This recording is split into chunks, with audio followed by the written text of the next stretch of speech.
Ta-da. Ooh. I figured since we were going to talk about sex, I get a little sexy outfit going on. Very much so. Well, it was also approved. Hello. It was still Robert approved, so I am going to own it. Thursday evening. How's everybody doing? Welcome to another Thursday night edition of FYF, also known as Fuck Your Feelings, the show. And this is something that we do every Thursday at this time, which would be 6:30 Arizona time, aka 9:30 East Coast, Eastern Pacific time. And here we are again. We said, well, I guess you're saying I said we were just going to kind of continue the discussion from last week of let's talk about sex because, you know, one, y'all some freaks, and two, they are. Yes, and two, you know, there's a lot of different ways to talk about the situation and some of the issues, the pros, the cons, the benefits, I mean, let's be honest, it's so much at the forefront of our society today right now, whether it's reproductive rights, whether it's the LGBTQIA plus community, whether it is our favorite white girl Brandy in the HOV lane because she's pregnant. It is a very, very interesting time to be talking about sex, in my opinion. So I figured let's do it again. What was funny, we had a poll about sex and whether people would give up 6 months sex or their cell phone. You might be surprised. When I voted, I was surprised. Oh, so you saw? Yes, maybe y'all are not freaks. Those of you that can't give up your cell phone, y'all definitely kind of freaks. What has got people enthralled in that phone like that they would rather give up sex for 6 months as opposed to their cell phone? Because I'm assuming that's how the poll came up. Yes, people would rather give up sex than their cell phone. I disagree with that. I am old enough to have lived in a time before there were cell phones. So I can't imagine being in high school and some girl coming up to me let's have sex or give up something you've never even seen before in your life. So I bring that up, and it was because, again, we're talking about sex and, how we, when we have the discussion about sex, we talk about the importance of sex in a relationship. And I was curious to know what people felt because I understand, because, again, a cell phone is a way to attach yourself to other people, right? It's the way we communicate. Back in the day, it was mail. And then it was email. There was the rotary telephone, we went through, the house phone, we went through all these iterations. Now most people have a cell phone but don't have a house phone. So I was curious if they wanted just for 6 months, because I didn't feel like 6 months was that long of a period, because it didn't say you don't have ways to communicate. I simply said give up your cell phone. It doesn't mean that there isn't a way for people to connect with you. That's how I took it. There's still other ways for people to connect. Exactly, for 6 months. It's just give up your cell phone. Your partner may have a cell phone. You might have a house phone. There might be other ways to communicate. You have an iPad. It's just not your actual cell phone. You walking around with it 24/7. I think that's what it is just having it with you. Something I heard on the radio the other day, though, it was some keys to being happier or something like that. One of them was don't check your phone first thing in the morning. Just don't do it. Get on with some other activity that's part of your morning ritual before you actually get into your phone, because you don't know whether it's positive or negative news. So it's best to go ahead and get yourself in a positive mind frame before you start dealing with the problems of yesterday or this morning or whatever. Well, the first thing I try to do in the morning is meditate. Exactly. Me, I just naturally wake up. I would say my morning disposition is kind of like a bull waking up in the morning. You know what I mean? A bull in a china shop who yeah, opens and stongs. Opens everything, can hear him turning on the water, getting the ice in the thing, hear him opening the cupboards and not closing them. Like, this is Rob in the morning. Okay, that's not quite how it's meaning. What? How do you think a bull sounds? You Well, you just said it's a bull. You think a bull is like? Fine. I'm like The bull's not like this. She has. I'm a light sleeper. And I already don't sleep. That's an understatement, actually. This person. Now, when she is in there snoring, calms out, she done pooped herself out too hard or something like that. You know what I've been trying to do all this week? Why I am actually going to bed later than you. When you go to bed, I try to get myself to the most tiredest point. And even the wine, I've been drinking wine at night to add to my tiredness so that when I go to sleep, I have a proper night's sleep. And I still don't, because Rob will hold me in close, right? Because he has this thing. He does not like me sleeping very far from him until he gets hot. Okay, so then he holds me close and then he's like, I'm hot. And then he's like, go away, woman. And then he's cool again. And then he'll be like, and then he brings me back in. And then he's hot again. And so he's like, oh, my arm. And then he pushes me back again. This is literally our nightly routine for 6 hours, because we generally don't sleep much longer. Like, it has to be, we have to be pooped to be getting like 8 hours. That is just, so imagine you're on the receiving end of your partner being like, okay, be close. And then go far. And then you know, but the worst part is the one where you do the tap, tap, tap. And you're just like, but sir, I'm sleeping. Why are you tapping me? Why are you tapping me just to wake me up, to bring me closer, to 30 minutes later, pushing me off to the side because you're hot? You have me weak right now. This is how it feels from my end. And as much as I appreciate the fact that he loves to hold me at night. Better behavior and think I'm not doing much. It's not as affectionate or romantic. It's more making it hard to sleep. Because that was hilarious. That was some of your funniest material. Because that's my reality. Yeah, that's hilarious. And I know how much I value intimacy with you. Like, intimacy with you is such a big thing, but sir. But just, oh man. And that is 100% facts. Everything she just said, ladies and gentlemen, is 100%. Because when Rob gets hot, like, it's like, Summers is rough. Yes, I'm much better to sleep with in the off months. Like, summer is rough, man. Even with the air pumping. And a fan directly above our fan shopping. There's a fan directly above the bed. No, but up here it gets a little warmer upstairs. Okay. And like, whatever makes you happy. A fan or two might help circulate things a little better. I don't know. Whatever makes you happy. This is for you. Thank you so much. This is for you. I appreciate you for thinking of me. Turn the air off more often. Okay, great. And then you won't be complaining that I'm killing you. Yes. Okay, so let's talk about sex. This is a continuation. I mean, we're generally talking about sex, because sex is a thing. What was the focus of sex? So last week when we talked about was sex a relationship saver, right? Mm-hmm. And we talked about the fact that, you know, it's not a relationship fixer. But it is something that, you know, Rob talked about it, which was a good thing. But you know what? Maybe scheduling sex is not such a bad thing, right? Especially when you're in a long-term relationship. Yes, it is. Twins. So especially when you're in a long-term relationship, how scheduling sex can be a good thing. We actually talked about a sex challenge, a 30-day sex challenge that I had done. Let me just tell you about Rob and the 30-day sex challenge after we finish the show.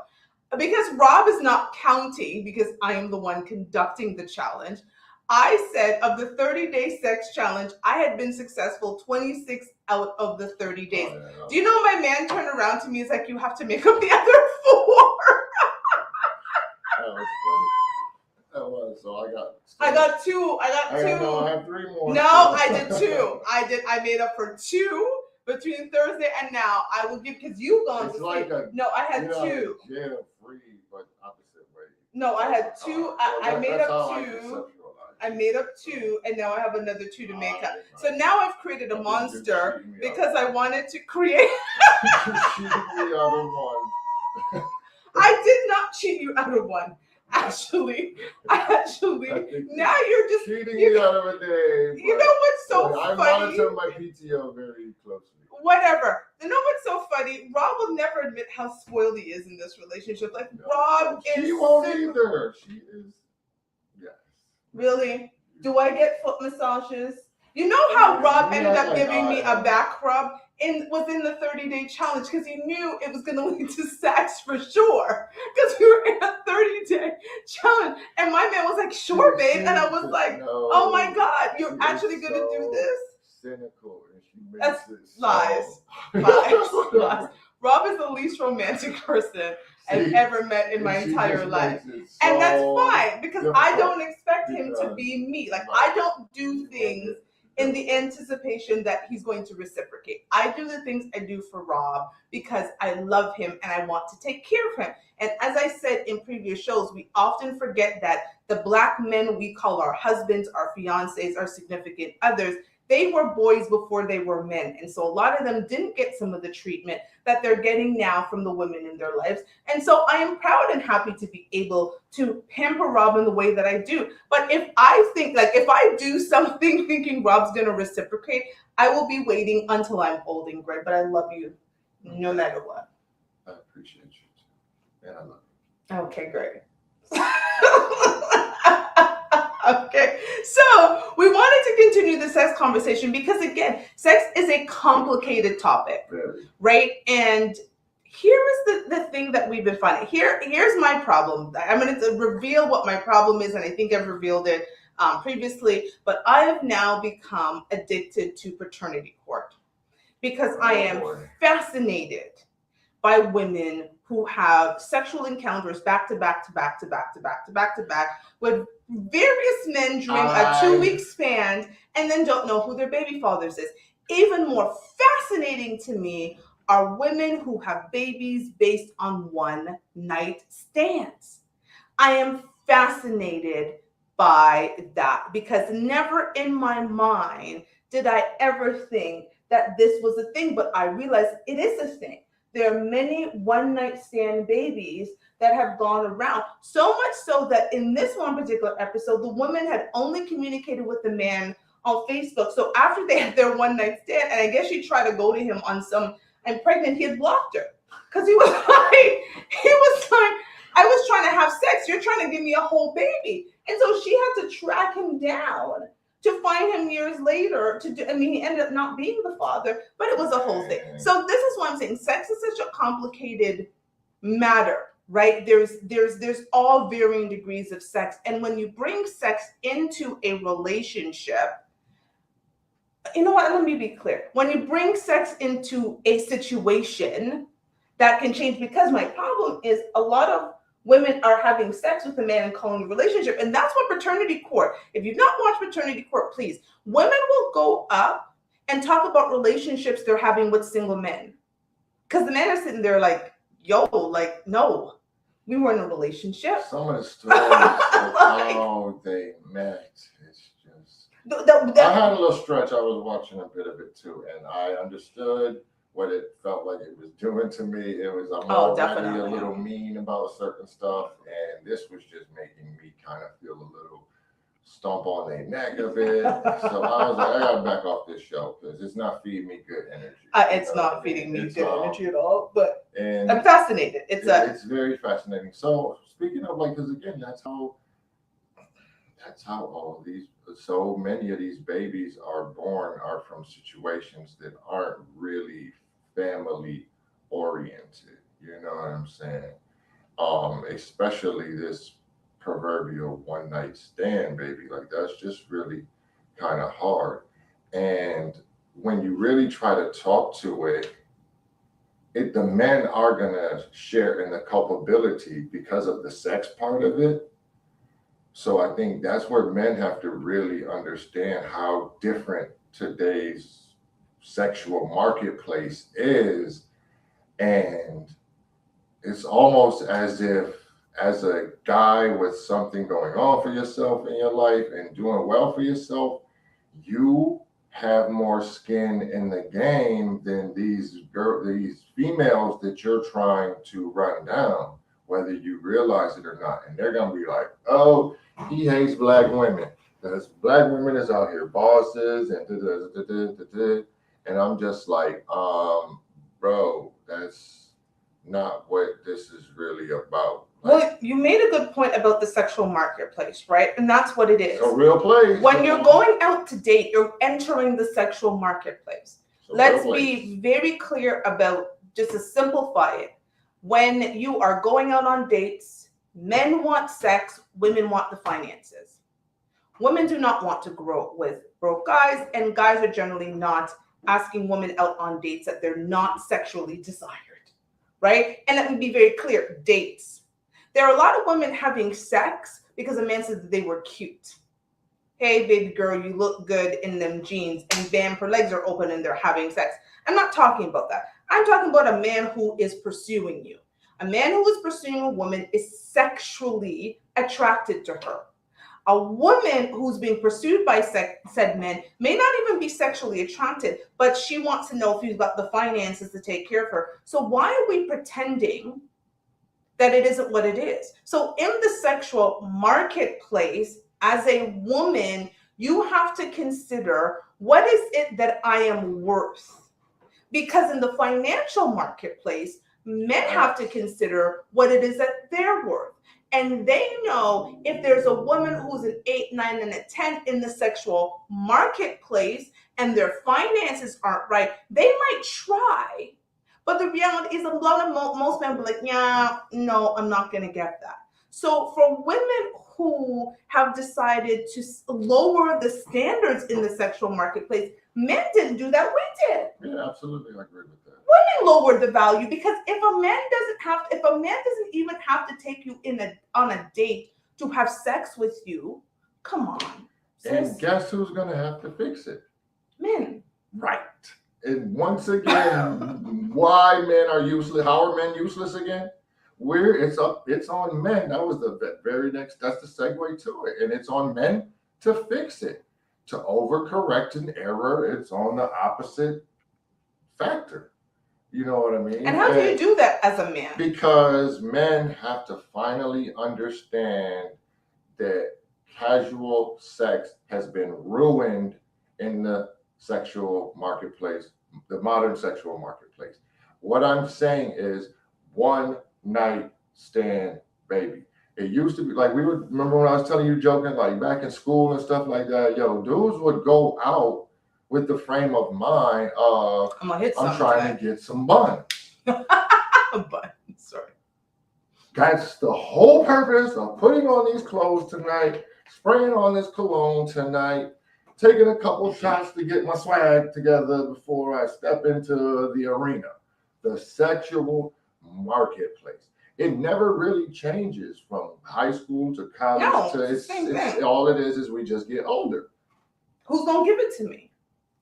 Trying to get some buns. Who's going to give it to me? Who's giving it up? Who's going to give it to me? And it used to be, that was the standard, that was the criteria.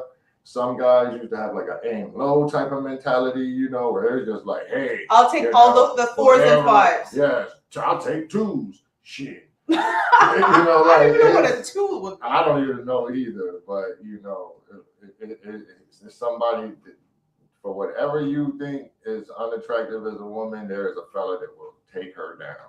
It's just, that's how we're wired. Some guy will have some type of either fetishize it or just normalize it or just whatever and be like, it's buns. But and again, and that's how simple. And the problem is, if women don't recognize that, that's the issue. Because they're, again, Rob has said it several times, there's a difference between attention and intention. A man showing you attention doesn't mean does not mean he has intention for you, right? At the end of the day, I am used to men pursuing me.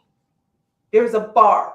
You want to get with Toshiba, there is a bar that was set. These are the steps that you must do. You need to ask her, take her out. There was even a point when if a guy asked me out over text message, I was like, no, I do not go out with men who ask me out over text. Call me if you want to have a conversation with me, because then how do you know what do I like? All of those different things I didn't do. So I set the bar very high. So they knew in order to get sex, they had to at least do some dance with me. It wasn't meet me in the courtyard, tell me I'm cute, and then they were busting it open, as you Well, would yeah, say. if you set, a couple of pre-qualifiers into the conditions of dating, you're automatically separating intention from attention. Like what we told Danny, I told my daughter, it was like, yo, if a boy ever steps to you and you not feeling him, all you have to do is say, I don't think my parents would like you. And trust me, that separates intention from attention. Now, a boy that genuinely is like, oh, she's the prettiest girl I ever saw in my life, and Like, please let me meet your parents, man right? has Like, intention. yeah. He'll be crazy enough to be like, I could meet your parents. And a boy that's just looking for prey on the street. And here's the word parents. Goes, oh, you got dad at Oh, home? you got a mom and a dad at home? Oh, shit. Yeah, it's next. not going to be easy buns. I'm going to move on.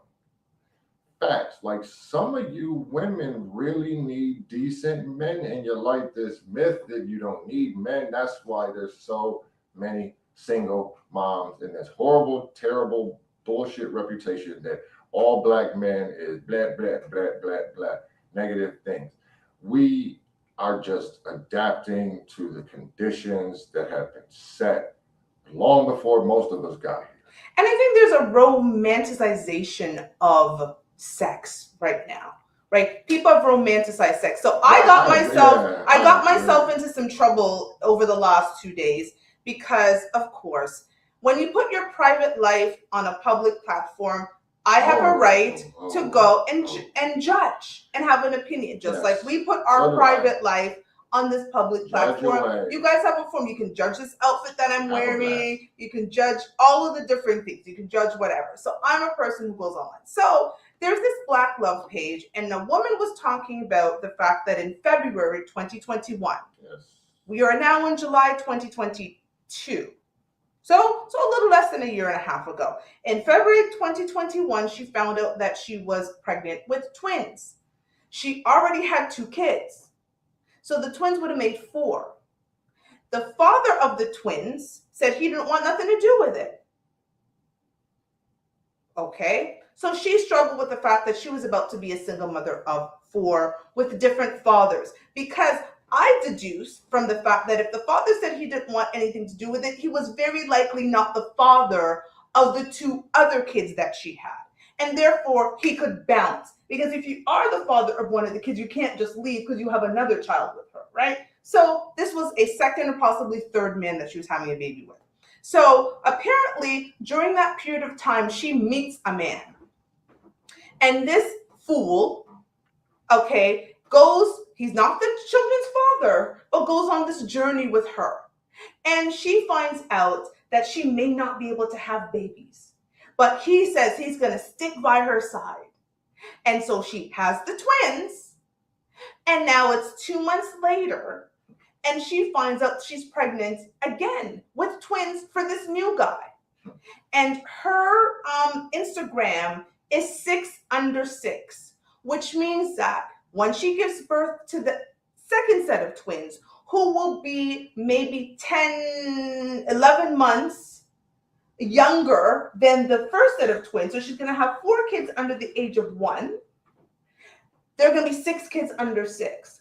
So I was just like, so she's just going to have 6 kids? Congratulations, we guess. Women tried to come and tell me I'm a hater and I'm a this and I should have just moved along. I said, you know what? Okay, you want to talk about hating? Let me talk about the fact that I did not say that I think it was deplorable that she was having sex with another man's baby. So another man's cum was inside of her while she was pregnant with another man's baby, all up in the sack. And the fact that she's probably on her 3rd, maybe 4th baby daddy. And let's talk about the fact that these 6 kids, she does not have the ability to give them the love, attention, and affection that they want. That is a judgment. It is not hating. It is fact. But guess what? You know what she did? She put that story to a nice, sappy love song, and there were women in there saying, "Oh my God, this is why I won't settle. Love, look at God. Look at God bringing this man into her life." I said to Robert, let me tell you something. Let our son ever be that fool that thinks he's going to pick up some woman with a bag of load of kids that are not his. So he went from a father of 0 to now about to be a father of 6. I said, let me tell you, that could never be our son, because let me tell you, I would not be accepting. I don't care. I'm honest about who I am. I'm not accepting them kids in my house. You can bring your 2, but she got to find their other grandmother. I'm practical. I'm not going to uphold bullshit and say, oh my God, this young lady. When we were in there saying it's Jesus, it's God, Sierra's prayer. I would not necessarily. God ain't got nothing to do with this. From this perspective, I'm going to be real. And I'm going to be a little bit of an asshole. This is definitely going to sound like an asshole comment, I'm pretty sure. But if you took Las Vegas odds and said, hey, if you can have 6 kids in 6 years, you can collect X amount of dollars. I remember baby daddy algebra. A nice amount of money, because having 6 kids in 6 years is not easy. Well, she cheated the odd by now having a pair of twins. Yeah, she definitely. She cheated the odds, so she's only going to have 4 births. Very difficult to do. So let's say allegedly they gave it the standard, what is it, about 6 weeks? So that gave them about 2 weeks. They got pregnant. To have sex for the first time, but we know they didn't wait. No, they didn't wait. They didn't wait the 6 weeks. How likely is that? Because again, she's pregnant again by the time she's even. Yeah, she's fully pregnant. I went on her Instagram. She's fully pregnant. Yeah, I feel a little bit like he's an idiot. Sorry, bro. You need a mentor in your life, man, because you again went from 0 to 6 children. You did not see the McDonald's video. So if you and this girl break up, you gonna have to bring basically party platters every time you try to bring your twin something to eat, man. And that's why I go back to the romanticized. See, I'm so Jamaican. Well, say pronouns for me. I did it already. Romanticized? Yeah, yes. You're killing it. So the romanticized idea of sex, right? And as much as you know, I enjoy sex, I love sex, I think sex is great in a relationship. I think we have romanticized the idea of sex so much so that the leading with sex has become big. But I'm going to go back to it. You just said it best when guys were going out there and says, you know what, either the bar is high or the bar is low. But the fact of the matter is, if the bar is so low that you're chopping down anything, paternity court happens. Yeah, you're gonna be in paternity court though. Especially, listen, I'm all about a good sexual wrong. Again, men have got to step their standards up. Some of these women should not be getting no peen from nobody other than dudes in their ballpark, which are pretty trash dudes. You dig what I'm saying? Well, here's the issue. As a high value man, according to the definition, you are a high value man. But you said something that was so interesting on one show, and you were drinking wine that day, and you were in it, right? You were just like, when you work to be a high value man, you want what men of high value get. Absolutely. You're not gonna go down to the bottom of the gutter to just get some pom pom, because you have too much to lose. And I love that. And then I'm gonna add to that.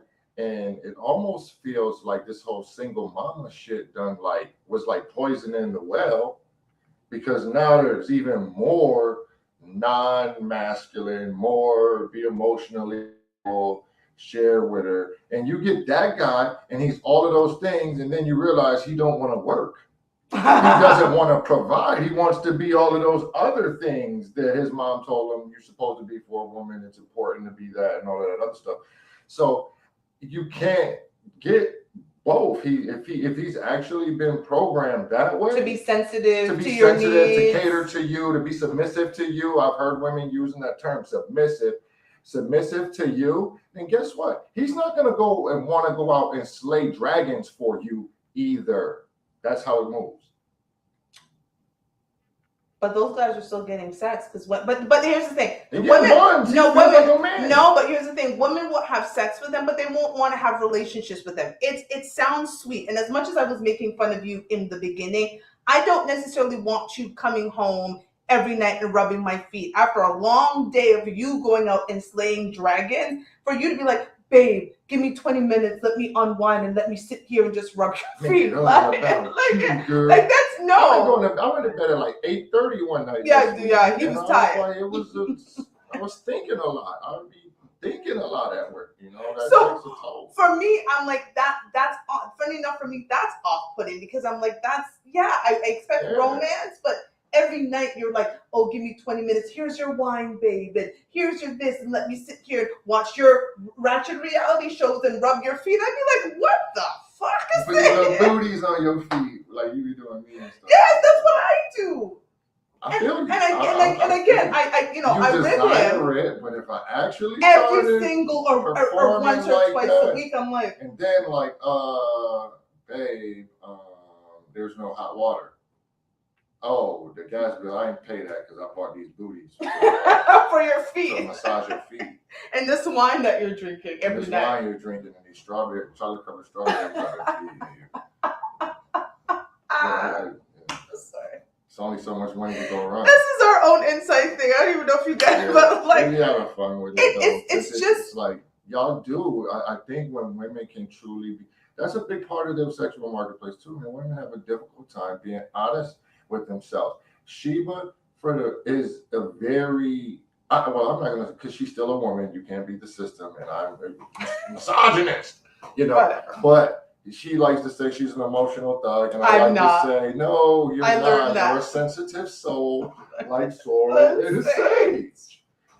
That's what you are. I'm not an emotional thug. Because when you come trying to slug it out with someone who actually is an emotional thug, to have thick skin, and you'll hear some wild stuff come out you, and if you react to that, it does say more about you. The reaction says more about you than the Stone Cold Killer does. But you know what I mean? Well, let's think about it. Again, those romantic parts of a relationship are great, but let's bring just straight to the bedroom. Let's go straight to the bedroom. Let's go straight to the bedroom. Segue in. Who's with us? When the lights are down and it's time to go, I don't think most women want Mr. Let me oil you down and rub you so much and give you just them soft, like, yes, it sounds romantic, it looks good in a show. All I do is TikTok. Yes, dudes doing like TikTok and doing all this and like rubbing themselves down. They was doing like a whole video. Yeah, these guys, 3 friends in a bedroom that were doing a whole TikTok video with like they were genuine riding pony, like, but 3 of them. Yeah. Very weird, right? Like, and so take those guys into the bedroom. I would venture to say that most women, not all, but most women, the bedroom is where they want the man to take control. And then you take that out of the bedroom, and now that man is supposed to be what? Because if you took control in the bedroom, that means you generally take control out in the rest of the world. And a woman wants a man who's going to be out in control of the rest of the world. A woman wants a man that knows if there are other men that are coming towards her, a group of men, her man's going to protect her. And Mr. Oiling down your skin on a genuine video with your 2 friends in your bedroom while your girlfriend's outside probably cooking dinner, I don't know if he does that. So when we talk about the type of men we want, really, if we start with the bedroom, if you ask a woman, so what do you want in the bedroom? She, in many ways, is describing the type of man she wants, period.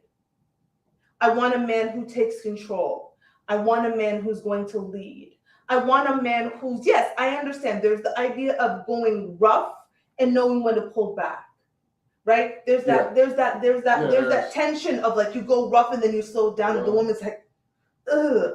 That's what a woman wants. There is that push and pull tension, but she knows that rough is really what she's looking for. Well, yeah. I don't know when a woman is saying, you know what, I want a man who's gonna rub me down in baby oil every night, and then he's gonna just massage my feet and lick my toes. Again, that But you sounds want that sweet. man that's going to be attentive when you're really at that place that you kind of need it. I think Yes. that's the balance, the tension that we carry. Is like, it's like we joke. I'd be like, Matumbo around here, like she knows if she goes up with a finger roll, I'm gonna be like, No, get that shit out of here. No. You better come in here and dunk something if you actually trying to get something done.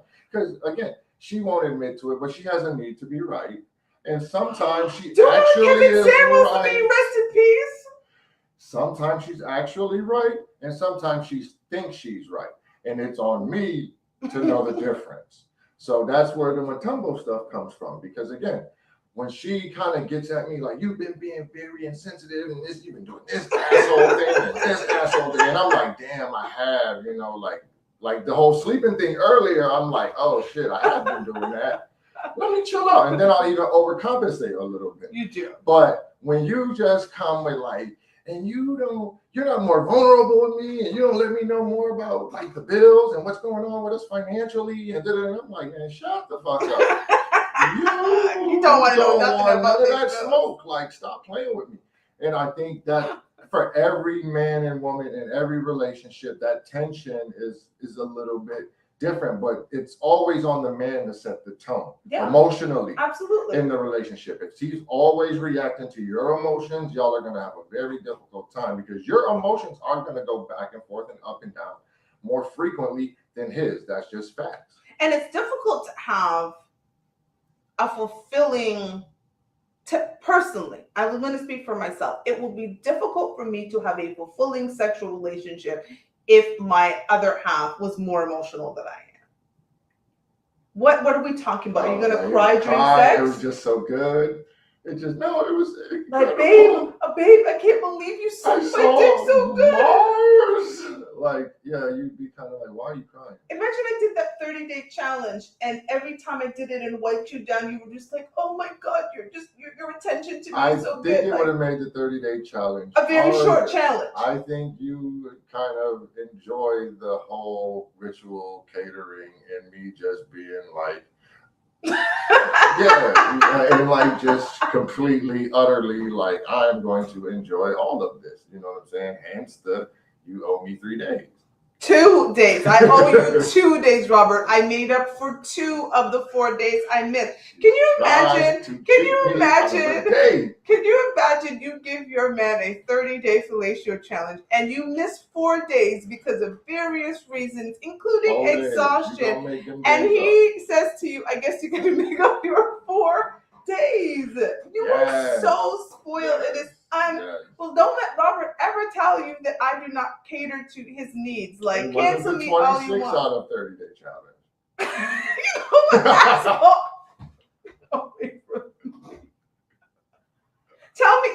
Tell me all the other women. Tell me all the other women who gave you a 30-day challenge. Tell me all of them. None. But exactly. That's not the point. Is when you set the parameters for a deal, you cannot blame the other person for holding you to the parameters. You didn't even know it was if I had right. If you wouldn't have said it, you just said, I'm gonna do my best and go for as many days in a row as I can. I would have settled for that.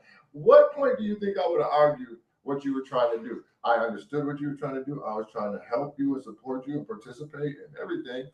But when you said 30 days, and I missed 4. You know, my analytical mind said 30 days. It's in the contract. We don't get to say, oh, it's going to close on the 28th and then be like, oh, yeah, we didn't get around to it till the 5th. You're just spoiled. Just admit that. Fine. Yes, I will make up the 2 days. It is not 3. It's 2. I'm telling you. It happened Thursday night after the show, and then it was like Friday or Saturday. Because I'm supposed to be restarting the 30-day challenge on top of that. So I gotta make up for the days I missed. Exactly, you spoiled brat. Like, I'm making up for the days I missed, and I'm starting another 30-day challenge. Like, look, I'm working hard, y'all. That's all I gotta say. Yeah. But now, let's be clear. You wouldn't be getting that 30-day challenge if you were not the type of man that I wanted and needed you to be in my life. Because that doesn't make any sense. I don't think, and this is what... It doesn't even seem like you can pull it off genuinely. Because that's one thing. I think there's a part of your fetish that's complaining about me and like me being, like you said, you kind of bullhorn, because if I wasn't like boom slam, like loud and noisy, like you say, and again, I like to view myself as considerate, but it's like it has to be like a focused considerate. I have to be like thinking, okay, right now you need to be thinking about X, Y, and Z. But normally I kind of move in my own. Rob lives in his own space, in his own world. The other day, my mother-in-law was in town, okay? We have a 3-bedroom, 2-bathroom place. It's upstairs and downstairs. Our bedroom is downstairs. The kids' bedrooms are upstairs. My mother-in-law slept in the spare bedroom. She was leaving. It is 6 something in the morning. Our daughter is sleeping. All I hear is Robert going, Mom! Mom! She be okay. She ain't got no school. I'm like, Robert, the child is, oh. It doesn't matter. Do you know what it's like to have to wake up and then try to go back to sleep? Yeah. Yes, because you do it so easily. Okay, the rest of us don't. So you would like to think you make a concerted effort? No, you do not. It's very difficult because I can't fall asleep very easily. So when you push and pull me and you're around the house, I'm even surprised I give you any kind of 30-day challenges. You're pissing me the hell off. Yes, I think you like it, and that makes you. No, like it does not. No, it does not. You can't tell me that, Robert. I hear it too frequently, and sometimes I feel a little tension if I don't do anything. Because I can't Robert you. I can't say nothing, so that's why I'll just intentionally like bang on something or something like that, just to annoy me. Just to, if that's how you want to look at it, I just want you to make sure that I know that you're around and you know that I'm around. Here's the thing with Robert. He doesn't like me to be very close to him, but he doesn't want me very far. That's kind of men in general. I swear to God, it sounds so like you're such an asshole. But I need to always be close enough to Robert. And I agree, I think it is men, but I can only speak about you. Like, Robert needs from me, as soon as he says babe, like I am right there. If he says babe and he waits too long and he doesn't hear me, you can hear his feet going around the house trying to find what room. Like, what room? I mean, but if in his quiet space, because he's got a space outside that's exclusively kind of his space. Oh no, I can get invited there, but I shouldn't stay for too long. It's an open invitation. No, you can come out there. You complain about it's hot. It is hot. And the bugs. But in the fall and the spring, you spend a bit of time. A little bit of time, but then when you get annoyed with me, because I'm like, and you're trying to watch your show. Or you get annoyed with me, one or the other. But that's why we're going to do the one off of the bedroom. Oh, okay. We can have that as a shared space and make it more flowery. Cute. Awesome. And sweet. Thank you so much. See, that's the romance I need. That's the compromise. But again, push and pull. Always. It has to be, for me, I feel like there's a push and pull. I feel like there has to be some level of sexual tension. And I'm not sure if giving into my every whim, for me personally, creates that for me. So when we talk about what we want in a relationship, I think people need to really be honest with themselves about sexually what you want. And like I said earlier, to go back to that, if you ask a woman what type of man she wants in bed, she's generally describing the type of man she wants, period. And I think outside of like really long term where familiarity breeds contempt a little bit, like, the couple that's been together 18 years, it's you can't really blame either one of them if they feel like maybe the spark isn't as strong as it was initially or something like that. Well, because it's become monotonous. Yeah, but I think that's where when you plan on being together and you want to stay together, you have to kind of build and strategize and bake that stuff into your relationship. Like, how are you going to counteract some of those just natural forces of, this world isn't really designed to facilitate that process of having families and being settled and this ain't the 50s. At all. There's too much distraction. At all. Everything there's too much. And I think, let's talk about that for a second, because here's the thing. When we talk about the show, body counts on both sides is getting crazy. Yeah, there is a lot. And just don't ask people. Seriously. Yeah, because you might be terrified by the answer. I think if you are truly wanting to be in a space with someone, don't ask them how much people they've slept with. I think it is if that's a way to eliminate someone, then sure, ask. But generally, we know how it is. But, women lie about their number and lower it. Men lie about their number and increase it. No, but definitely right? male or female ask about the last couple of relationships. I think that's more it. And like how long and kind of what was going on. And you start talking to somebody long enough, and they'll give you a little bit of like, you can tell who is actually like delusional versus non-delusional type of stuff. Like, because again, part of our thing was we actually spent more time on how we failed in previous relationships Facts. than we did on how the Facts. other person failed us. I will 100% vouch for that. Like that was a huge attraction, and we kind of built the fuck your feelings kind of momentum behind the fact that we both were very much in that place. Like, I don't even give a fuck what they did, because at a certain level, I let them do that shit to me, and that's what I'm gonna focus on, and that's what I'm gonna work on, and that's what I'm gonna deal with. And I love that. And you did the exact same thing. Because I don't think you know most of the stuff why I left my previous marriage, and you didn't need to know. You just needed to know what I was dealing with. But Kadar has a great damn question. That is a good question. So to read it for everyone, I've been arguing with my love about me watching porn. And since we are a mixed race, what race of porn? There, let's talk about sex, baby. That's a great one. Porn is an interesting conversation in a relationship. I think that take some of the feelings out of it, and you guys will wind up laughing a bit more about it. And it's like feelings is like attractions, and if you're with a person, they are them. And ladies, this is gonna sound like some asshole shit, but men are attracted to women who aren't you.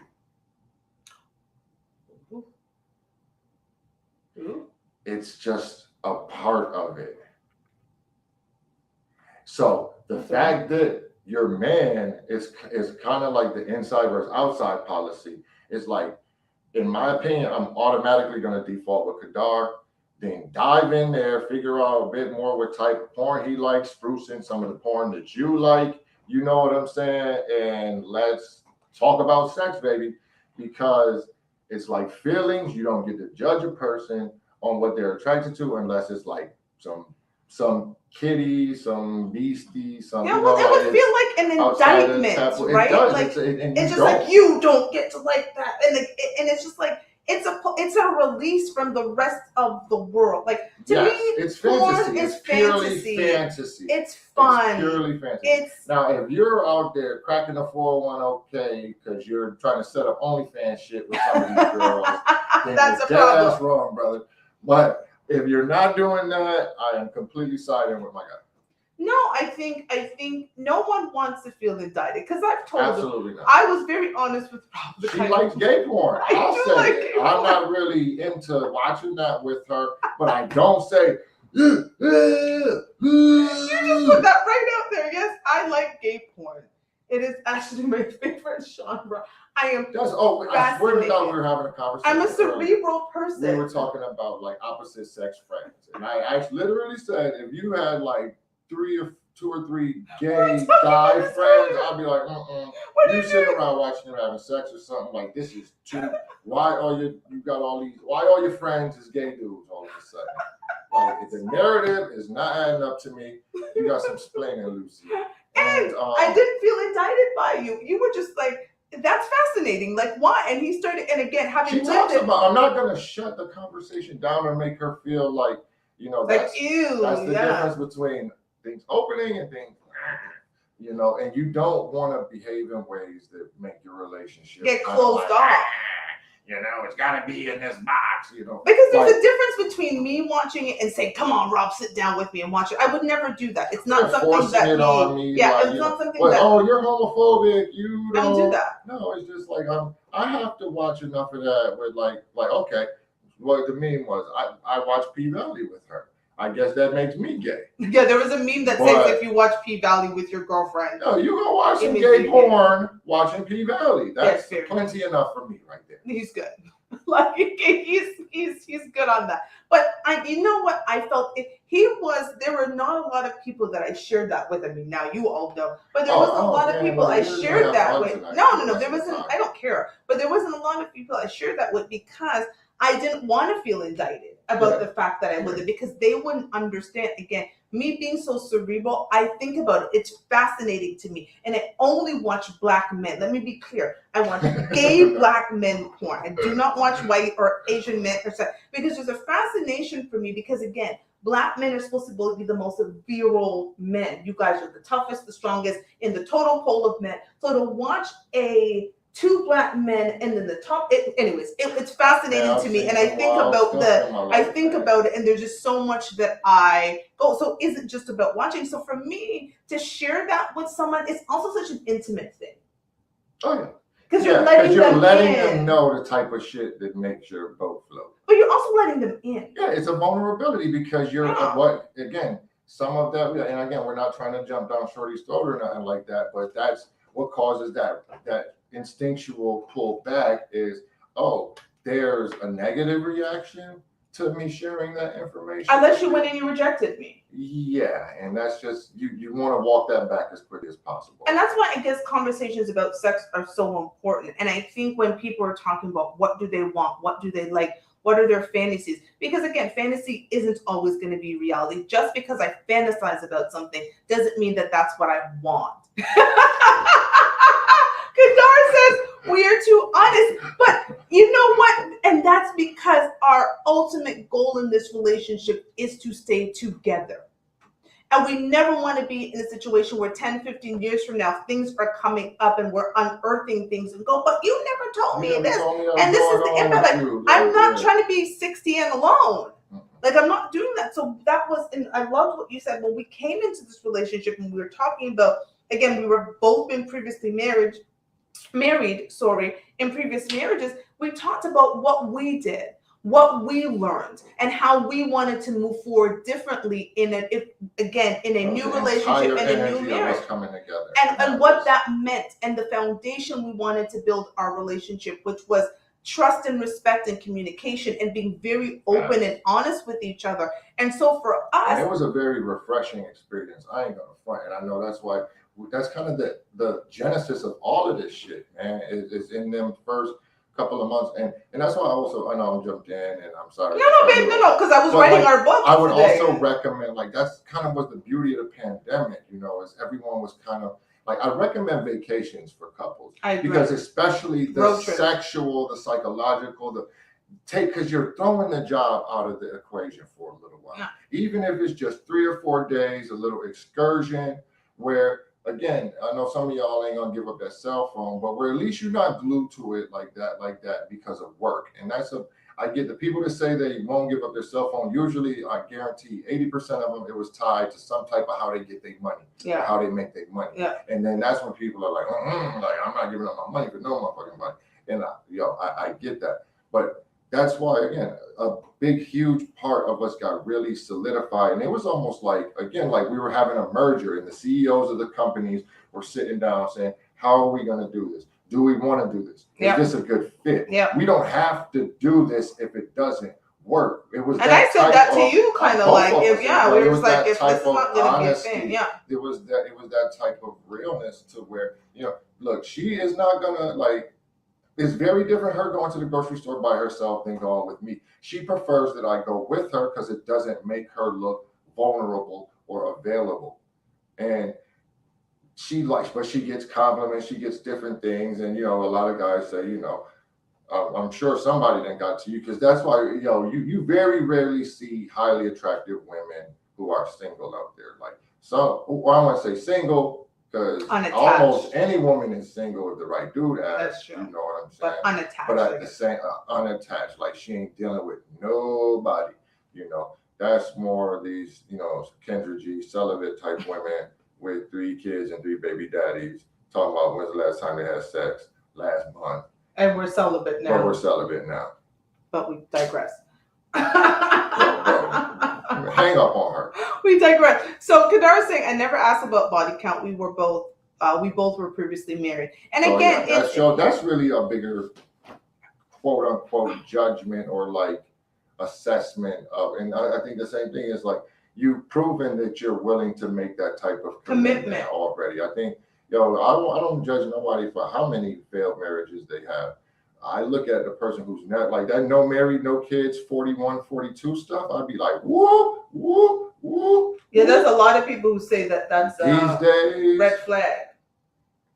You ain't even tried with nobody.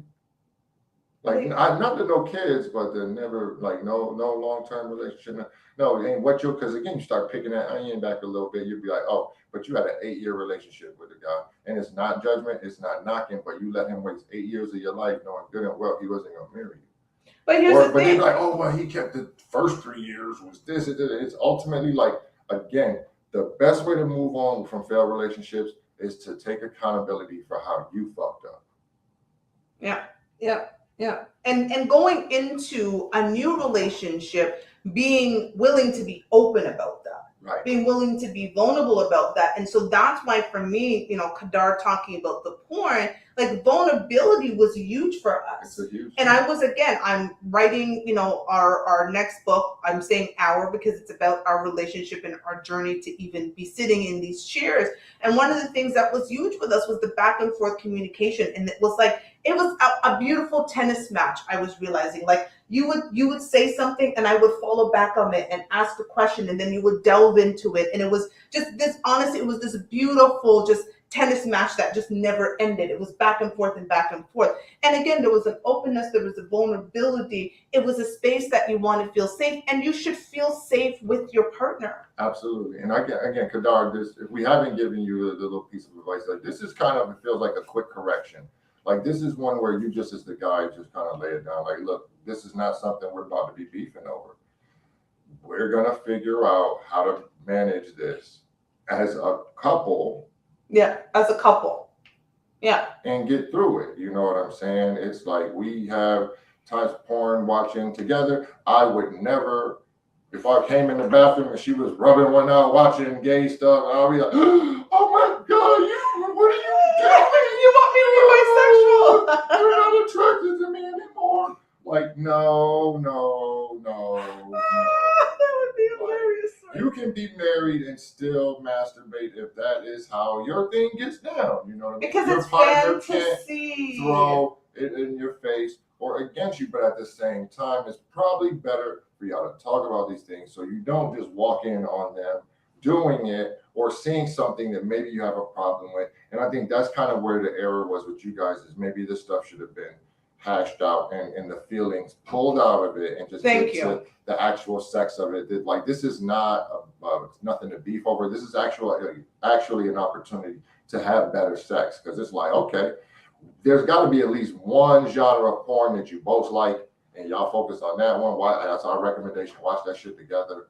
And because that's kind of some of our favorite time. Where we kind of man. have that time where we're not worried about anything, and the kids could be away, and we just have those moments for ourselves. We'll literally both pull up. He'll pull up one, I'll pull up the other. We'll go through it. We actually sit and not just like get horny over it. We sit and we analyze it. We go, we don't really like this, and this is why. Like, that was weird, and that really that was interesting. I didn't do anything. Like, what the hell was this about, right? Like, what? We could have a better segue into this, or the editing. We be talking about some wild stuff, and it's not necessarily the actual sex, booty clapping sounds type of situation. You know what I mean? Yeah, because I think, and again, it turns to see, okay, what does he like? Because we're also listening to what the other's saying. What does Rob like? Yeah. What does the Sheba like? And then we try to find something that actually merges those things. And we're like, yeah, we like this one, right? And I think it's part of that for us, right? Like, there has to be a common ground when it comes to this. You never want to feel as if sex is a taboo topic in your relationship. Again, if your ultimate goal is to stay together, which ours is, we will very much be buried on top of one on top of the other. I guarantee, although I'm going to be choosing the plot, so that's what's going to happen, just in case you didn't realize it. So we intend to stay together. And so for us, it's like one of the things that we talked about, it was no topic was off the table. Yeah. You just we can bring it to the table. We may not be ready to discuss it at least right away, but we have to table. be able to bring it to the table. And this is when we actually say, this is about to be a fuck your feelings conversation. This is not about you. Thank you. You don't get to veto it. I got going on. Thank you. You don't get to veto me. Yeah. Because you will never say I didn't tell you. Thank you. You don't get to, and that was for us what the fuck your feelings conversations are. You don't get to veto this. You don't get to walk away. You don't get to stomp your feet. You have to sit here and you need to listen to what I'm saying. And I'm not saying that you're not going to have feelings about it, but again, your feelings don't get to trump the fact that I'm coming to you with this situation. And it's not, and again, it's not, there's sometimes that is very good, but he knows we're about to focus on this, and I know the same thing. When he goes, babe, it's about your feelings, the phone goes away, everything's closed, the door is closed, and we're having that conversation. Yeah, she's leading the fuck your feelings moments, but I appreciate you have to do that. Let me talk to you about this right here real quick, because you be getting a real too snappy and attitude around here lately. And it ain't that kind of situation, you know. But again, we very rarely get into that, and because I think also I just had that's me allowing you to be you. If I really was like, and that's you allowing me to be me. Yeah. You know, you again. I know she's not just gonna pick up the piece of trash. She's gonna say Robert, and and it might even go into a little mini tirade. But I can't. I'd be asking her to be someone different if I made that about me, and I don't want to hear this shit. And that just to me seems kind of like iron fisty. You know what I'm saying? I absolutely don't have any doubt about my leadership or my role in this relationship. I drive the car. You know what I'm saying? But that doesn't ever mean that if she's like, maybe she sees something in the road that I don't see, maybe then she's just sitting over there watching and observing. Because I always have his back. Yeah, right. Like so constantly. It's all. I don't have any doubt about that or nothing like that. You know. So. But we came in the door that way. Why would I give her that room? That look, this is just who this woman is. She's Jamaican. She a little feisty. It is what it is. But when she gets a little over the top, and sometimes I just look at her and go walk off in the other room or something like that. And that's all it takes is a look of correction. Like, shut up. Because again, coming from a Jamaican family, I'm a 42-year-old woman, and my mother can still look at me, and I know it's time to hush. That's just how I was brought up. There, you understood leadership in home, like you understand, and it's just like when your father was there, your mother gave him the reins, and it was your father. Like there were certain things. My parents weren't together, but there were certain things that my mother would call and be like, "Your father wants to talk to you." Because she had gone to him and said whatever it is that she wanted course corrected, and it was the responsibility of my father to course correct it. And he would course correct.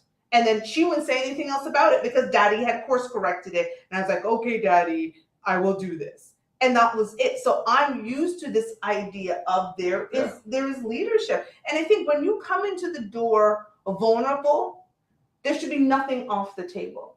And we're not talking about weakness. We're not talking about simps, as I guess that's the new word for soft men. We're not talking about your men being soft. We're talking about your men coming in and saying, this is who I am in my rarest form. Mm-hmm. This is what I like. This is what I'm about. This is who I am. You know, whatever. I'm a 30-something-year-old man. I'm a 40-something-year-old man. I'm a 50-something-year-old man. These men are not going to change. But giving a person a safe space where they can be open. So we'll take away the word vulnerable because I know it's a dirty word for some people. Where they can be open, where they can be honest, creates more intimacy. And I'm telling you, you have better sex that way. Yeah, oh, absolutely. Because the idea that I couldn't, and thanks Kadar for coming on and sharing that, but the idea that I couldn't have a conversation with you about porn or watch porn or be concerned that you're going to judge me or indict me about porn. Open relationships, polyamory, you name it. We talk about all of these things, and it doesn't mean that we got to necessarily practice or participate, but we're constantly formulating what works for us, you know. What's going to keep us together? We've talked about that, and some things are not a must. It's not an and. Yeah. Because we understand it. Me and her is enough. Like, we're good, you know. But we're not so close-minded that we feel like, look, if in this 40, 50-year stretch that we may have together, that it's going to be enough. Right. I would love to think that I will be or he will be enough forever. It sounds idealistic and it's wonderful in this utopic world that we have created. But again, if your goal in life is to stay together through the however long this takes. Rob's family members, I've learned from my mother-in-law, have very long lives into 80s and 90s. And so he's going to be around probably for a while, annoying the hell out of me. I'll give it 40 years, okay? We'll give it imagine 40 more years of the same thing. And so we give ourselves the opportunity when we're talking about sex to say, okay, let's talk about these things. What's kind of, would we consider this? Okay, under what circumstances would this work for us? Yeah. Does it work for us? And you know what you got me thinking about? Because again, because you're bi, women are going to automatically be like, oh, well, that's easy for you because you love women. And okay. But okay, let's throw that. It isn't easy for me just because I like equation. Women. Say you're just a purely cis, is that the correct term? I don't like you only like you only like men. You have no desire to be with a woman and try anything out with a woman and kiss a girl. None of that. Like all of that is just not your cup of table. Why can't you at least have the fantasy with him? Why can't you allow him to talk about, like let him describe you in a threesome with him? Why can't you just let him do that? Is it that bothersome to you? Or because I would say it can't be more bothersome to you than it would be liberating to him. You know what's so funny? It makes me think about when they do these shows and they have the thought bubble and what goes on in the thought bubble. There are a lot of men who don't even get a chance to have the thought bubble because their woman is in there going like popping this. Like you're disrespectful. Like the bubble ain't even finished forming. You're disrespectful. I think I'm gonna do what? Yeah, that's the energy I'm talking about. Like, why you gotta have that energy? Niggas like you come home from work and not only he watching porn, not only do you berate and belittle, like you just this man, now he got an issue, traumatized behind the whole situation. Like, why you couldn't just like let him have that moment? Have that moment. What are you watching? What your nasty ass in here doing? Like Indictment.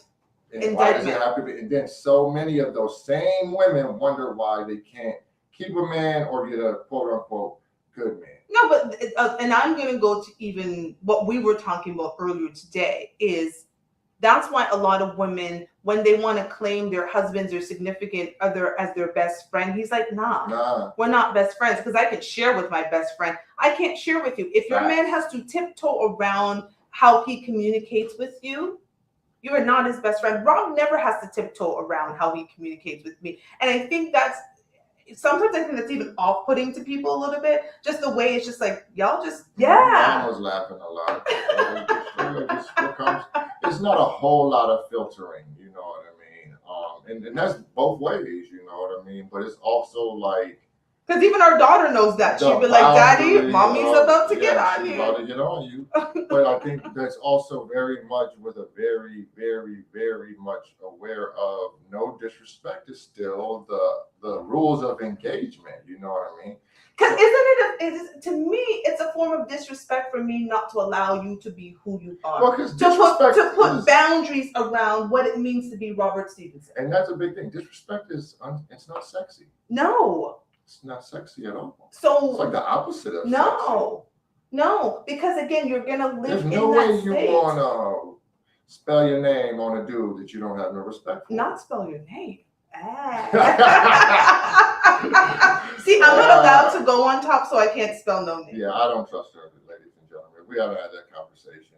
It's a special occasion. It's like her birthday if I'm handing over the keys to the car like that. Did y'all hear that? So I do 30-day fellatio challenge, and this man told me I'm only allowed to go on top because it's special occasions. If you were not here last week, he called me a She-Hulk. Trust her. He called me a She-Hulk last week. Fuck your feelings. She is too strong, them thighs too thick, and she forgets about me too often during sex. She be forgetting all about me sometimes, y'all. It'd be about what she doing and what she got going on, whether it is giving or receiving or not. And I have learned to just ride the wave, buddy, because I just don't go on. I'm telling you, I can just see myself like, call 911.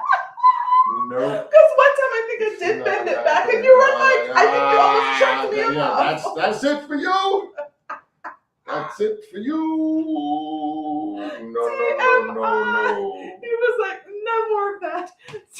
So, but getting back to me, it's like, if you put boundaries around how you communicate with your person, what you communicate about, especially when it comes to sex. Because here's the thing, you can't demand monogamy but not allow fantasy. That's extremely oppressive. Hold on, bars. I Did feel you that's a say little bars? Okay. Let's acknowledge her bars. Okay, let me just repeat that. Cannot expect monogamy without allowing fantasy. Bars. 100% agree with that. So you want him to not be with anyone else physically or mentally or visually. You're on some shit. Sorry. You can call it how you want to, but you're on some shit. That sounds a little oppressive. And it is, because now you're putting barriers and boundaries and restrictions. And just like when you were on that other person, on another person, not you, because you're just naturally in that position. You know, I like cold pizza. Can't nobody have no hot pizza around here. It is. But let's think about even this is bringing it back to kids when kids were in their crib. When kids start walking, what is one of the things they want to do when you put them in the crib? Get out. Thank you. They want to escape the crib because there's bars around them. Yeah. They're not free to go around. Hold on, mommy and daddy, I was free, and now y'all want me to put me in this little thing here, and I'm supposed to stay here and be like, prison? So they're like trying to climb out. That's what a lot of people are doing in relationships. You have put them in the prison, and imagine being in a prison of your mind. Yeah, you sneaking watching porn. Poor guy, and I'm not saying that's Kadar. I don't think that's what he was talking about at all. But I'm just talking about. I think that there are guys that they just have to like sneak, watch it. Like don't like. It's not like. I don't think you should allow. It's almost like it becomes completely everything that it's not supposed to be, and that's when it does become a bit more problematic because you're putting this guy in that space, and I have a hard time believing that that's not ultimately going to lead to him having some type of resentment towards you. Because you're sexually repressed in a relationship. And vice versa. Like, that's why you got to be dealing with someone that there's a certain level of compatibility. I'll be watching these podcasts or one of these other things. Like some of these porn stars, since we are talking about porn stars, they are very much like, no, I want to be with as many dudes as I want to be, not just work-wise, but personally, having fun recreationally, all of that. There was this one little Filipina chick, she's kind of the newest, hottest thing, and she was talking some seriously disturbing stuff, but she has a boyfriend. And the guys were kind of like, yo, that nigga is not, either he's a pimp or he don't give a fuck about you. But there's no way he's cool with all the stuff this shit you're doing with other dudes, knowing that he's supposed to be your dude. Like, it's not a real dominant man type of position, because when you're used to getting shit the way that you want it, and I'm not saying, but I think it's a small percentage. Most guys that have, again, like when you're used to stuff going the way that you want it, one of those things isn't my woman being with other dudes. Yeah, I know. Yeah, you're not really down for that. We made that very clear. Again, you can have all the women you want, but I'm not really a fan of other the moment dudes. I try to talk about, Calvin at your work, or that waiter, not waitress over there, babe, I'm thinking like he's like. And even that you should make a clip out of that, because there's so many women that, again, because they for the streets, they want to be in a relationship but still be able to be for the streets. You know what I'm saying? And look, men and women are wired differently. I actually know you, so I know there's no way you're with some other dude unless there's something going on there. And I'm like, so then you're just gonna come home and tell me don't worry about it? Yeah, we don't do that. That's not gonna work for me. Like, it's like that Karen Steffens film. Because I cannot compete with another woman. I am not threatened by another woman. Knock yourself out. I would never try to be a woman to say, like, how about if I just buy some size 20 damn high heels and put on a dress? And you're being ridiculous now. That should be enough for you. No, you can't complete. It's very different, right? But it's also about knowing your partner. If you are the kind of guy who's cool with that, I don't know many men who are. I don't know many men. There's some dudes that, for whatever reason, that's something they like. Yo, do you, bro? Get you a woman that is a savage. You know, but I think even for a woman, after a while, it's kind of like, so he's just cool with this. I'm just kind of like, it becomes a mental. Even for the desire to be there, I'm kind of like, it's a little something thrown by that. Like, and again, There's a small percentage you just enjoy sex that much. Fine. But there's more. I'm like, man, if you peel that onion back, it's probably some bullshit somewhere in that story. You know what I'm saying? I feel like there are a lot of women who want her man to be territorial about her a bit, not jealous, but kind of like my woman, woman. Yeah, and absolutely. It's not very territorial if he's just saying, yes, you can loan your pum pum out to any man who wants it. $5. Because it doesn't seem like bringing it up, and that's why sometimes open relationships get so tricky when it's open to, again, bringing other men into the situation. Because yeah, I wanted it. Again, most guys hear the open relationship and it sounds fun because they think that they're gonna go out there and have all these women. But it turns out, again, their woman is the one that men are coming to. Yes. And the first moment she starts going on these dates, he was like, my woman. Me woman, like we're not about to do that, right? Especially a woman who actually cares and who wants to be with. And, you know, it might be a test to be like, you know what, I'm good on you. I don't really care that much. I don't really see it. There's no that's just a recipe for losing your woman. Like I don't really know a lot of guys that's really willing to sign up for that. You know, it's just facts. Like if you're really the right guy for her, it's going to be very high for, you know, again, you're talking like celebrities and like super, you know, like a very. Yeah, I mean, if Usher comes a knocking, I'm going to have a conversation. What am I going to be like? You know, I love me some Usher. Okay. You know, and Mr. Dalvin comes a knocking. We're having a conversation. With Usher, and I'm just like, you know, but it's on a certain level. I understand that for her, she was almost in a masculine energy. It was Usher. It's Usher. You feel me? Like, and I think if most guys are honest, you give your woman that kind of understanding. Like a hall pass. You know what I'm saying? Like, it's Usher. This wasn't fucking Tyrone from the club out in Scottsdale. No. This wasn't no random. This was a guy that is globally known, recognized. She already has attraction and affinity for someone that she's never even met. So if Usher comes to knocking, I'm gonna answer. What are you gonna do? Like, that's what you're gonna do. Hence a conversation with him, but then I'm gonna. Yeah. I mean, that's indecent proposal shit type thing. If some guy steps to her like fucking the Sheik of Abu Dhabi or some shit, we might have to have a conversation. Well, I've never seen a woman like your woman. $1 million for the evening with your woman. Like that's a conversation. There was a whole movie about it. What I'm saying. And again, it's crazy for people that we even talk about this so openly because we talk about this so openly. We talk about this so openly because honestly, if some woman comes in and wants to, I say to him all the time, I'm trying to fatten him up so I can just put him out there because again, a bigger, more muscular him, I want people to keep the ladies away. I can't wait till like next summer. I'm hoping he like gets into the gym and gets it together because I'm being like, babe, put on that shirt. He's getting tired, so let's do this. She is my number one fan for sure, and I appreciate her. We'll do like 3 questions each. 3 questions. These are all new questions. I just I'm telling y'all, maybe it's the summer and the heat, and he gets tired. My energy has been crap. But you do have to let them know, like you get into the office. He leaves to the office around 6:45. Like 5:30 a lot of mornings. I'm usually trying to be there by like 7:30. I usually don't get so good after 4 or 5. Yeah, so and then you got a 30-40 minute commute. Commute to it too. So yeah, fast. Who go first? You go first. Do you have any fears about our relationship? And if so, what are they? Yeah, fucking Usher. We just talked about my fears. Like 50 Cent, fucking niggas like Young and May. Like Sheba is it. I'm like, oh shit, I need a line of credit, goddammit. Trying to compete with this bullshit. Babe, I would always come home. There is no one that could ever replace you. I definitely have to get my face right.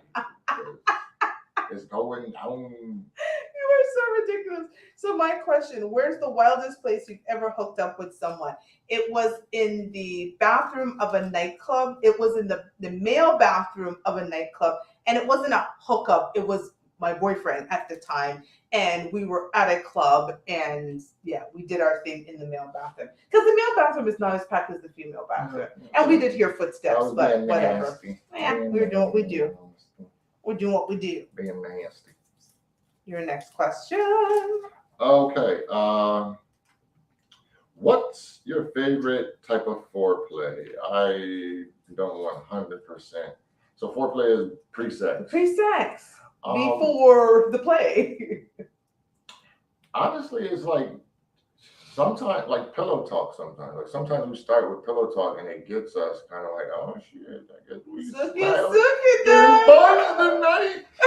Like That's what he yeah, calls it. I'm that's- getting buns tonight. He's such a weirdo. No, but you know, like yes, that's the like intellectual type of foreplay. I'm like it's the touching stuff comes during the actual getting into the sex and the prelude and the warm up and all of that. But setting the mood, getting into the table, and sometimes it can just be like a conversation of appreciation that one of us Yeah. has for the other one, and then you get to putting your hand on it, or I might grab your butt or something, and it's just like, oh, I like that, and it just goes from there. So yeah, This man is constantly slapping my butt in the middle of the night. Like, I mean, when I'm supposed to be sleeping, he'll position me and then he Okay. goes, "You do. You I have don't to be like respect that." your space a little bit more when we're sleeping. No, I think it's cute, but God, I'm just trying to sleep. But I think I it's. get it. Listen, I would hate for him to stop doing it, so I'm not really complaining. I'm just bringing it to his attention.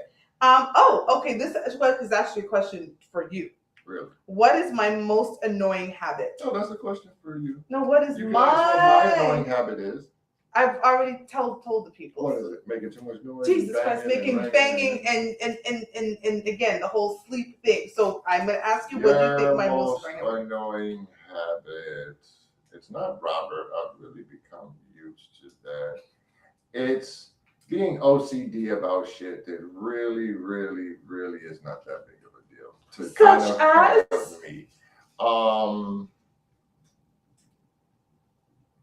You leaving your stuff on the floor when Yeah, that type of stuff. Like, and it's not like it's been there for days or anything like that, because that would not fly. But you don't even give me a good, like literally sometimes I'll come out the shower, throw my drawers down, and she'll come right behind me and grab them, Robert. And I'm like, damn, yo, like give me 5 minute window or something.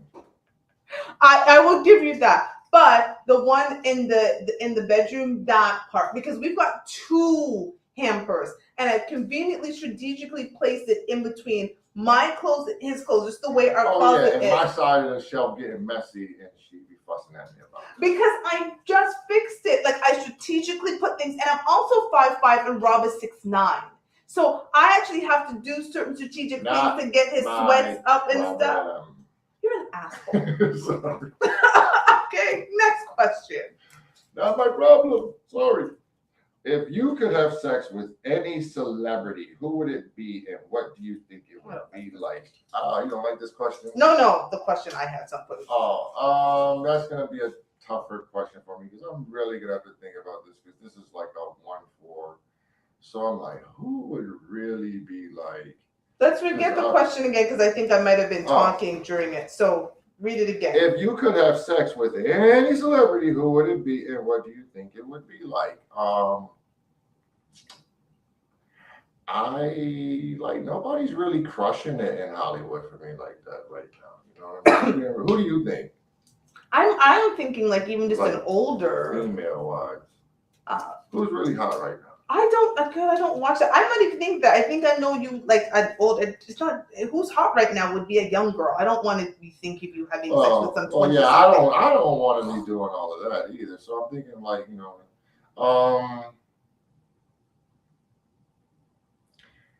I don't know. Let's say Ashanti. We can fuck with her right now. And yeah, Ashanti. She would join in. She like her. No, I like me some Ashanti. So yeah, Ashanti. You wouldn't be doing her alone. Let's just say, my question, when did you get drunk for the first time? I was in my early 30s. This was winter of 2013, I will say it is. And that would have made me like 33. I didn't have my first drink until I was 26. So for me, I've only been drunk that one time. I did not enjoy the experience. I thought it was the worst experience ever. I was like, I don't understand how people do this all the time. Because I woke up in my best friend's house not remembering anything from the moment I sat down in a club when they told me not to sit down to the moment I opened my eyes. And I was like, this is not for me. Like, I like to be cognizant of what I was doing. And when my friends were telling me the story, I was like, this sounds horrible. I don't remember any of that that shit. So yeah, it's not an experience I've ever had, and I'm 42 years old. And again, I've only been drinking alcohol for 16 years. So Yeah, I was gonna drink it. I get you. It's let's be honest. Most guys, if they're really honest, like tipsy girls are sexy, drunk girls are not really sexy. Yeah. So I've never had the desire. Again, I like to be cognizant. I like to know what's going on. And I like to have the memories, right? Like when I have my girls trip and I have my night out with my girls and so forth, like I want the memories, and I don't want the memories to be like, I don't remember anything because I was so drunk, right? Like, yeah. And then the crazy pictures, like I'm not doing that. So we do have a announcement. Our sponsor is doing a special, and let me pause it right here. So if you do not know, our sponsor is Sorrel and Sage, and so they make skin care for the sensitive soul, and I'm going to pause it here. So we have a promotion code for Sorrel and Sage until July 31st. She may extend it. Let's see how it goes, everybody. So go out and promote Sorrel and Sage. Support them. Promote them. There's going to be a link in our bio. So if you go ahead and put the promo code, which I'm about to give you, I don't know why this thing is not pausing. You put the promo code, which is FYF Summer. You will get 20% off of your order. 20%. That's you. 20%. So FYF Summer is the promo code for Sorrel and Sage. We are going to also be putting it in our bio and in our stories. You're going to save 20% at checkout. Again, all of the products from Sorrel and Sage are made by the owner. None of the products are coming from, say, China, and she's slapping on a label. She can also customize a product for her if you want to request it. So you can email her. If you have a particular scent that you want, she can actually customize, say, beard oils. She's making one for Rob right now. She's got great products. So again, support her now or support her later. Like, she's going to take this company. She's going to grow this business. Like, the products are that good. Once you've tried it, it speaks for itself. It sells itself. Like, support it now or support it later. The benefit being when you support people earlier, you tend to have a different type of relationship with not only the products, but just the entire movement of it. Agreed. And Sorrel and Sage, again, this is kind of like the FUBU of lotions and beard oils and things of that. I love that. Look at it like that. Again, skincare for the sensitive soul, and you're going to go and follow them on Instagram at follow them on Instagram, which is Sorrel and Sage CA. Again, Sorrel and Sage CA, and on their website, shopsorrelandsage.com. And again, go to the checkout, order some stuff, go to checkout. When you get to checkout, you're going to put FYF Summer for 20% off. Roberto, any last words? Nah, man, support Sorrel and Sage, definitely. Like I said, that's like it's like a FUBU type of thing, man. And if you can, if they don't have exactly what you're looking for, jump in her DM and holler at the girl. She's bright, she's ambitious, she is very, very, very, very knowledgeable about skincare, because, as you like to say, what is it? She's allergic to everything and the sun. Exactly. So, mess with Sorrel and Sage. Shout out to Joanne, you know what I mean?